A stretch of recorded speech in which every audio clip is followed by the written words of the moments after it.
Main-main Allah hu apa ini? Ini apa ini? Ini kalau zaman Umar sudah diketuk semua kepalanya nih. Ngarang-ngarang gitu kan. Menyebut hu. Bagaimana hukumnya yang tidak jelas? Ya. Tidak ada hukumnya, tidak jelas. Hu apa maksudnya hu kan? Ya.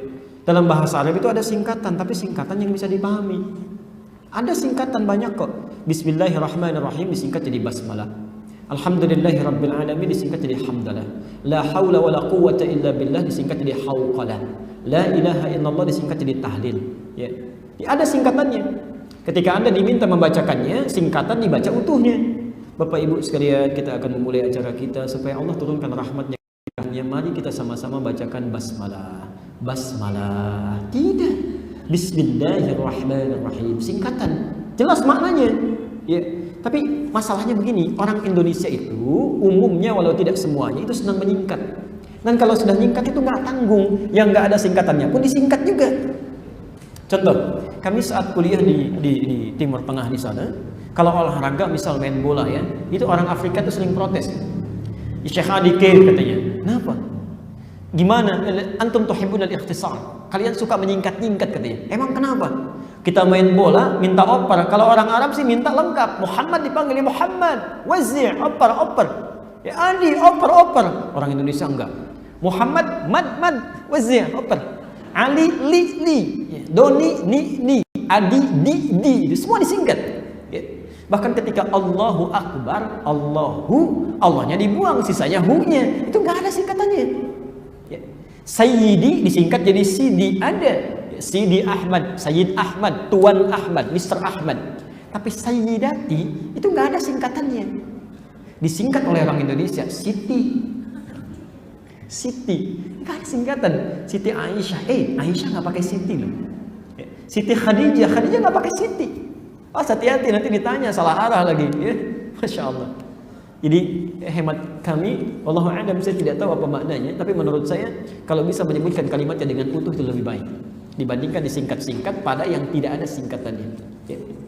Misal dia ingin zikir, menyingkat dari kul huwallahu ahad disingkat jadi hu, itu tidak jelas menurut saya. Ya, walaupun Anda paham apa yang dibacakan, tapi nanti menjadi tidak jelas di dalam pandangan orang yang mendengarkannya. Ya, jadi sebaiknya dibacakan dengan baik dan jangan tolong cari alasan. Ya. Misalnya biasanya begini, ada orang-orang yang saking diberitahu dengan jelas, saking ingin mempertahankan kebiasaannya, kadang-kadang balik menyalahkan, Anda kan baru belajar. Belum paham. Bukan baru belajar, Nabi aja yang paling paham nggak pernah menyingkat begitu. Pernah nggak ada zikir dari Nabi misalnya? Temukan satu hadis aja, jangan banyak-banyak. Ya, jangankan yang sahih, yang palsu aja. Yang palsu ada zikir menggunakan kalimat Allahu disingkat jadi hu. Hu akbar disingkat jadi bar. Misal ada nggak? Satu hadis aja. Kalau ada, saya orang pertama yang akan mengamalkan. Saya orang pertama. Ya. Tapi menurut saya jangankan yang sahih, yang palsu aja nggak ada gitu. Ya, karena pemalsu hadis aja tidak tertarik. Thariqah dan syariat itu sama-sama bermakna jalan. Thariqah berawal dari kata thoriq yang bermakna jalan, syariat dari kata syari' yang juga bermakna jalan. Yang dimaksud adalah jalan menuju Allah. Akhirnya oleh ulama dibagi, thariqah adalah jalan menuju Allah dengan batin, usul kepada Allah. Syariat adalah jalan menuju Allah dengan nas-nas syariat baik Quran maupun hadis. Thariqah itu juga berawal dari dawuh Rasulullah, afdalu ma qultu ana wa nabiyyuna min qabli la ilaha illallah. Lebih utamanya apa yang saya ucapkan dan nabi-nabi sebelum saya adalah kalimat tauhid la ilaha illallah. Kemudian dari hadis ini ulama-ulama pengamal thariqah mulai bercabang. ada yang terus melantunkan kalimat tauhid la ilaha illallah, la ilaha illallah, la ilaha illallah. Ada yang ingin lebih cepat asyik wusul kepada Allah sehingga mengambil asmadzat, yakni dengan mencukupkan kalimat Allah, Allah, Allah, Allah, Allah, Allah, Allah, Allah. Ada yang ingin lebih cepat sehingga cukup mengambil lah, yang berarti lahu hanya kepada Allah atau untuk Allah. Ada yang saking asyik, dia ingin terus tidak berpisah kepada Allah, dia ingin terus bersama dengan Allah, sehingga hanya mengambil dhamir yang kembali pada Allah. Dia hanya melepaskan hu, yang berarti dhamir makrifat yang kembali kepada Allah. Jadi hu yang dilantunkan oleh pengamal thariqah Mu'tabarah itu bukan singkatan seperti yang diungkapkan oleh seorang ustadz tadi. Seperti Muhammad dipanggil mat bukan, seperti Hidayat dipanggil yat bukan, tapi itu a'raful ma'arif huwa adz-dhamir. Lebih ma'rifatnya isim ma'rifat adalah dhamir, lebih-lebih dhamirnya kembali kepada Allah. Ini karena saking asyiknya pengamal thariqah sehingga dia langsung menuju kepada ma'rifatnya isim dhamirnya yakni hu.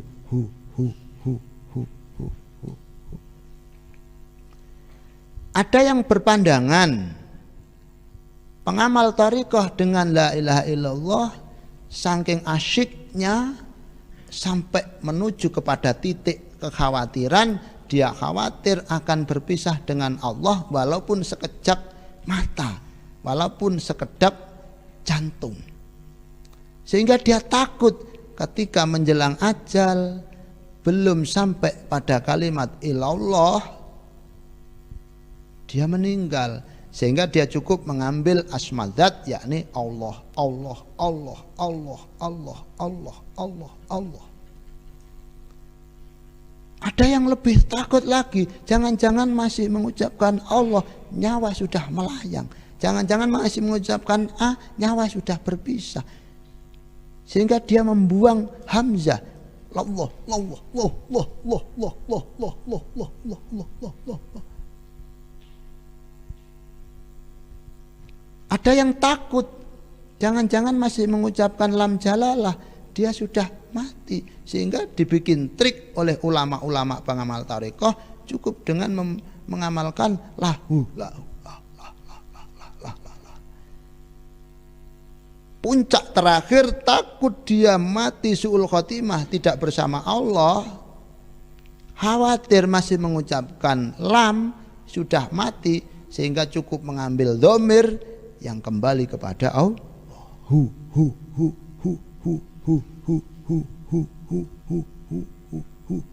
Dengan memusatkan dari lesan, diresapi oleh hati, kemudian berusaha untuk memasukkan dengan aliran keluar masuknya napas, ditingkatkan lagi sampai berusaha untuk memasukkan ke seluruh jiwa raga dengan ritme aliran darah, sehingga seluruh jiwa raganya bersama Allah ke seluruh anggota badan.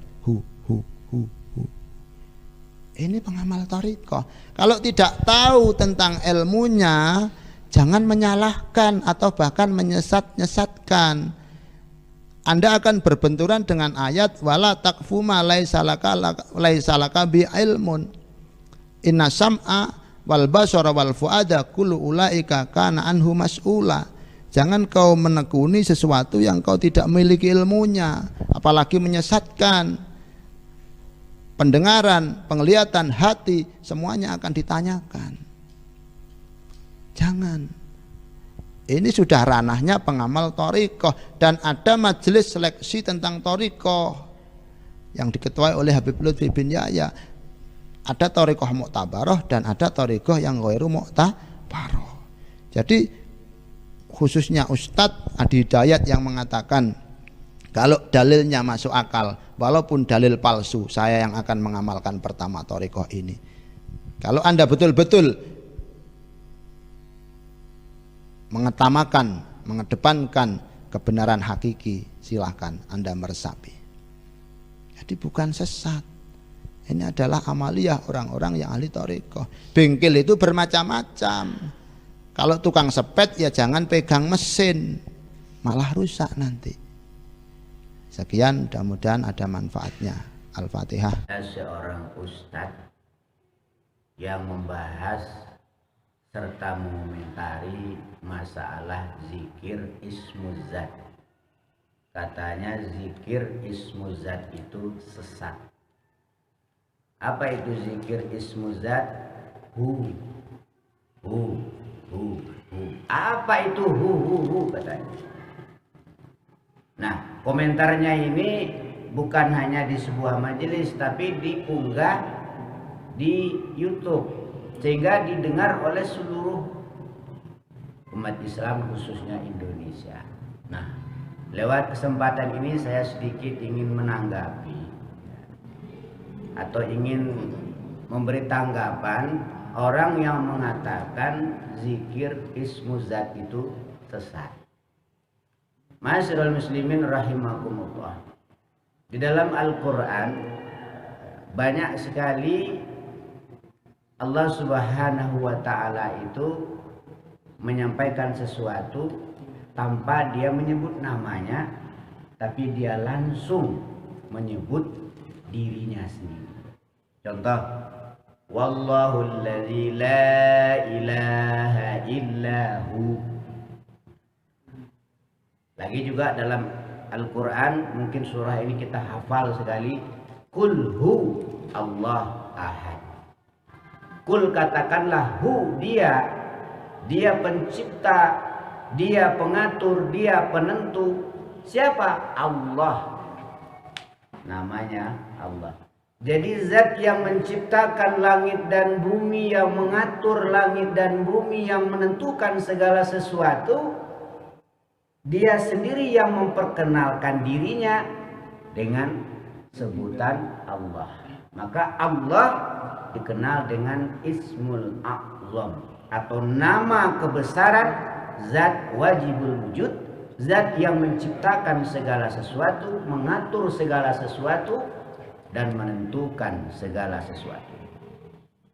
Kita lihat dalam Al-Quran, innani anallahu la ilaha illa ana.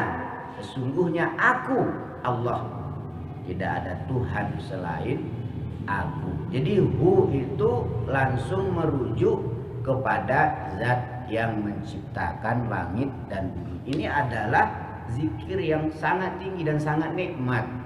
Jadi kalau ada orang bilang sesat, nah orang model begini ya supaya membuka bukunya kembali atau belajar kembali.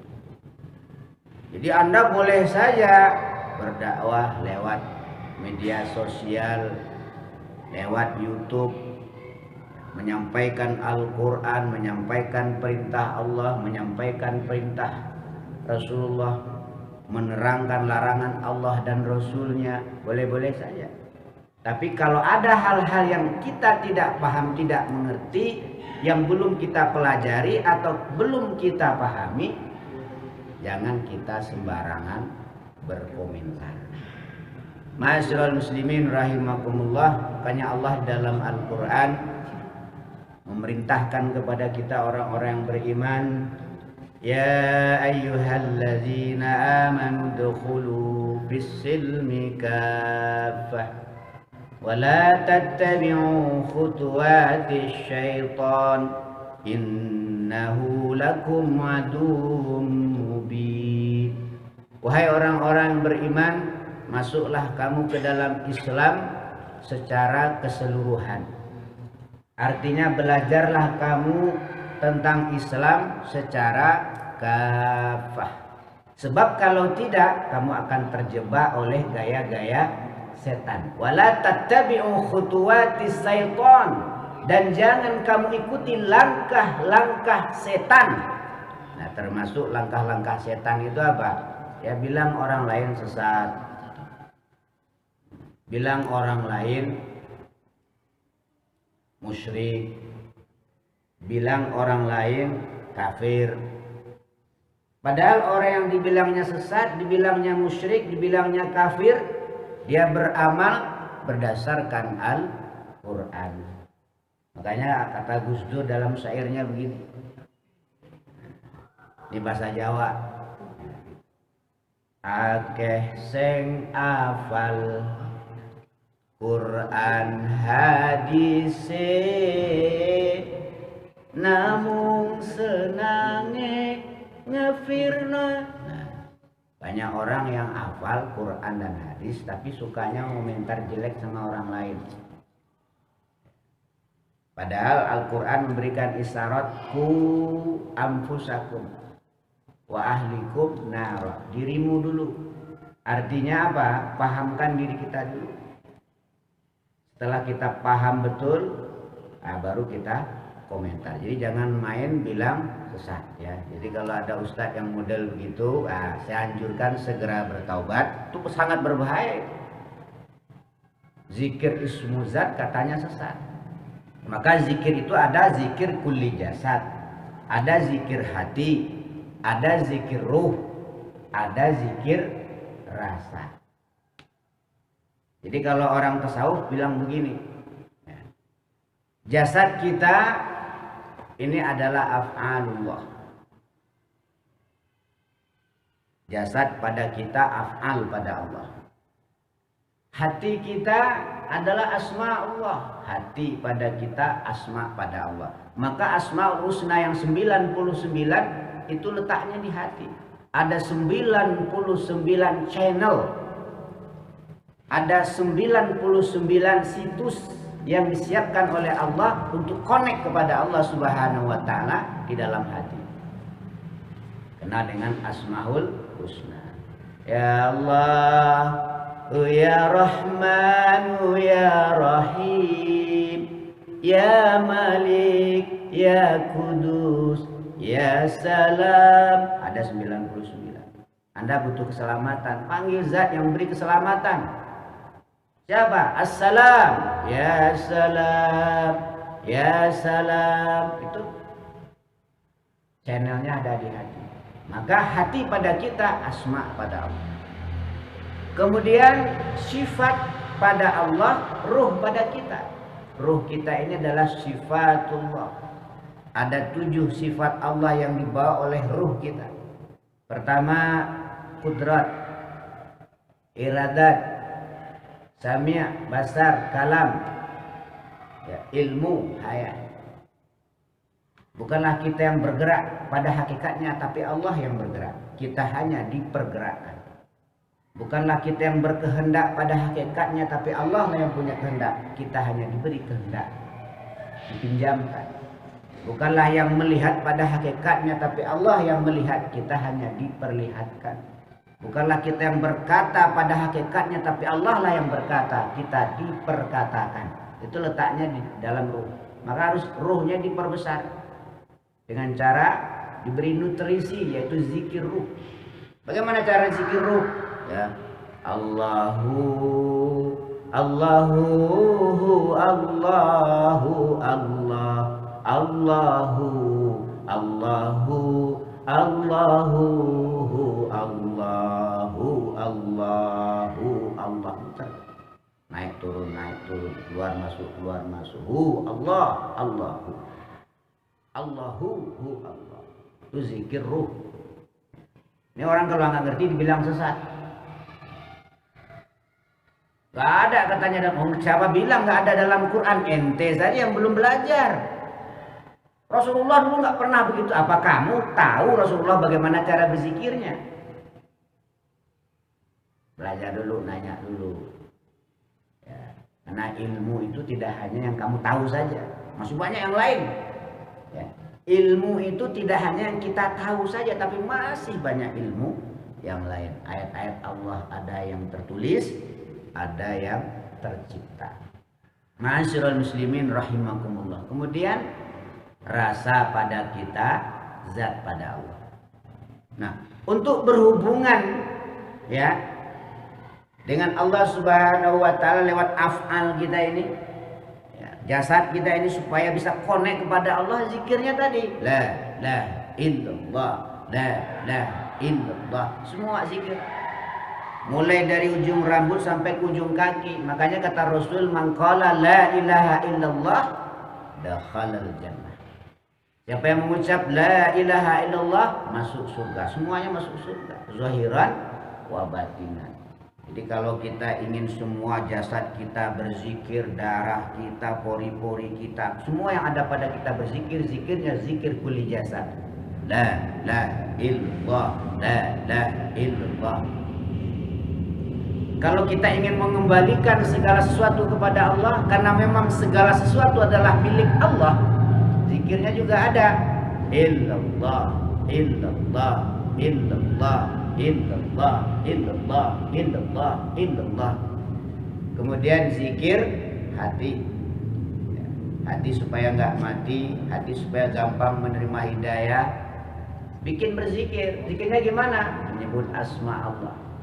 Allah, Allah, Allah, Allah, Allah, Ar-Rahman, Ar-Rahman, Ar-Rahim, Ar-Rahim, Al-Malik, Al-Malik, Al-Qudus, Al-Qudus. Kalau kita ingin butuh sesuatu kepada Allah, ud'uni astajib lakum, kata Allah, pakai namanya. Mau kaya, pakai namanya.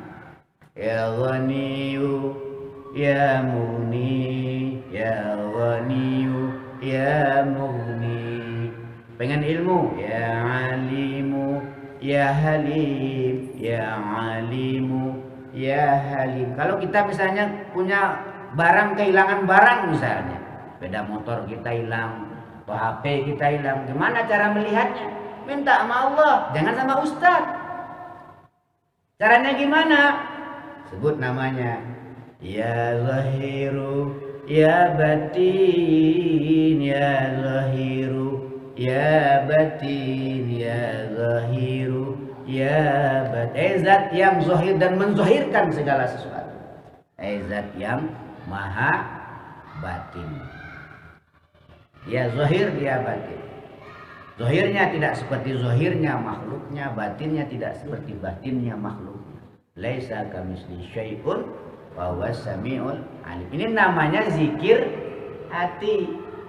Ya, kalau zikir roh tadi, roh pada kita sifat pada Allah, hati pada kita asma pada Allah, af'al pada kita, jasad pada kita, af'al pada Allah, rasa pada kita, zat pada Allah. Nah zikir rasa inilah zikir ismuz zat.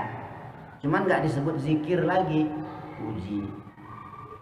Kalau zikir nyebut-nyebut namanya, kalau puji langsung dengan yang punya nama. Caranya gimana?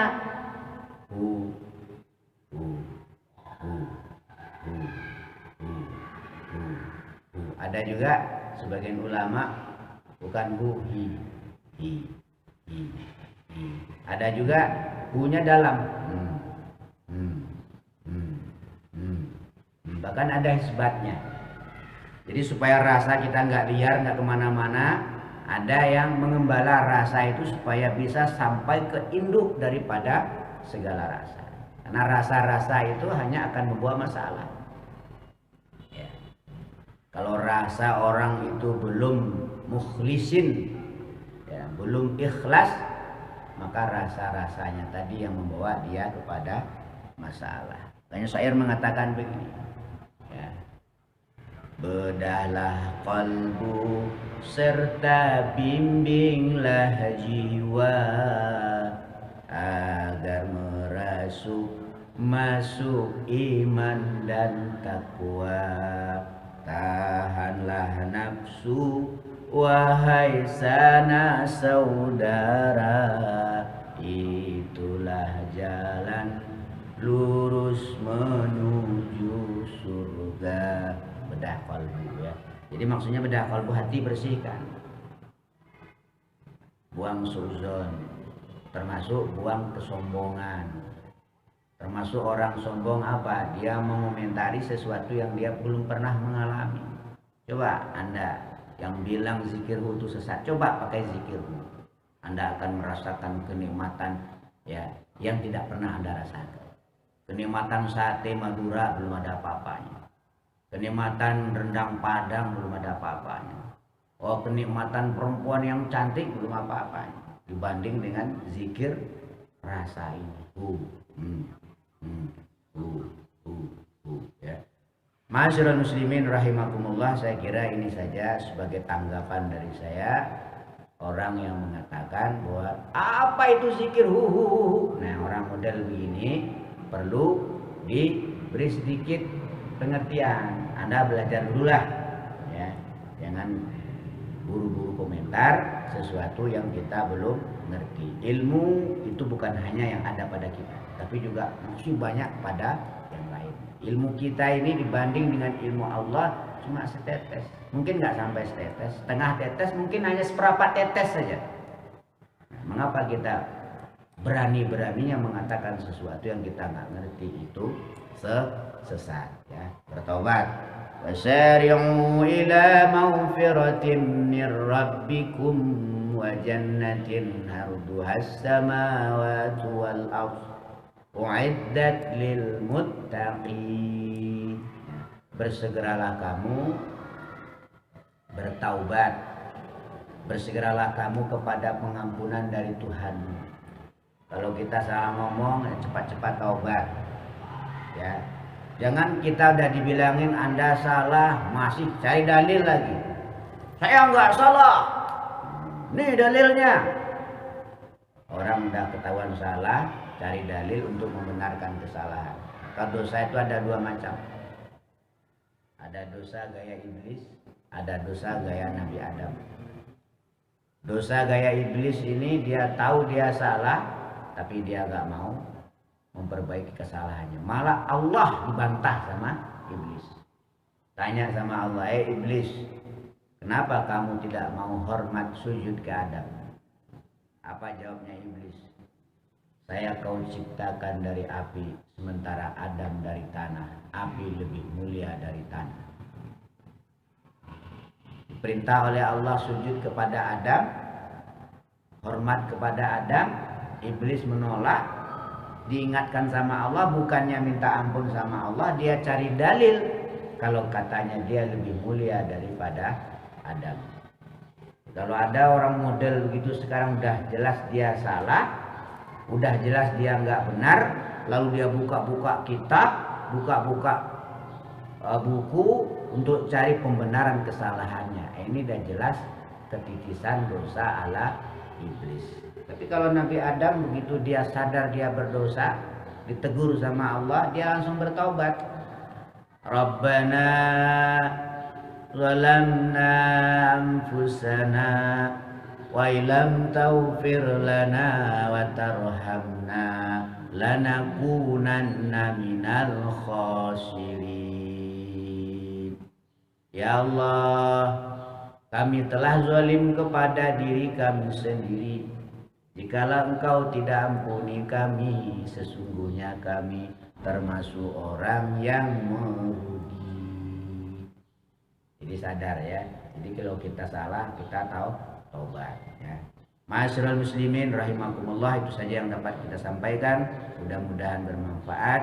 Wabillahi taufiq wa hidayah. Wassalamualaikum warahmatullahi wabarakatuh.